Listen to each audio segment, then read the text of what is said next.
예, 국민의힘은 김범수 카카오 의장의 국정감사 증인 채택에 동참하십시오. 4천만 명이 넘는 국민이 불편과 고통을 받았습니다. 그럼에도 국민의힘은 카카오 의장의 국정감사 증인 채택을 반대한다고 합니다. 정부도 안일하게 대처하다가 윤석열 대통령의 지시로 실장에서 장관 주재의 재난대책회의를 발족을 했습니다.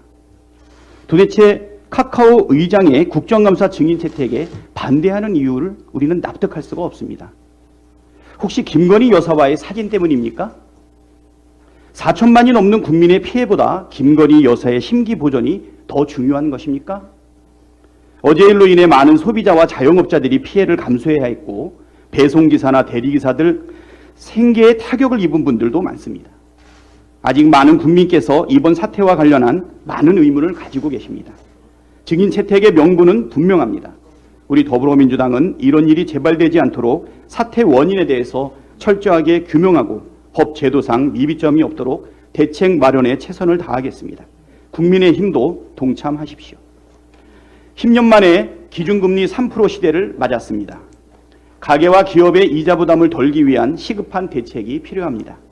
다중 채무자이면서 동시에 저소득 저신용 계층인 취약 차주들뿐 아니라 작년 소득 4분위 금융부채 비율이 2017년 대비 143% 증가한 것에서 보듯이 중산층도 이자 부담이 불가피합니다. 소상공인과 중소기업도 타격을 피해갈 수 없습니다.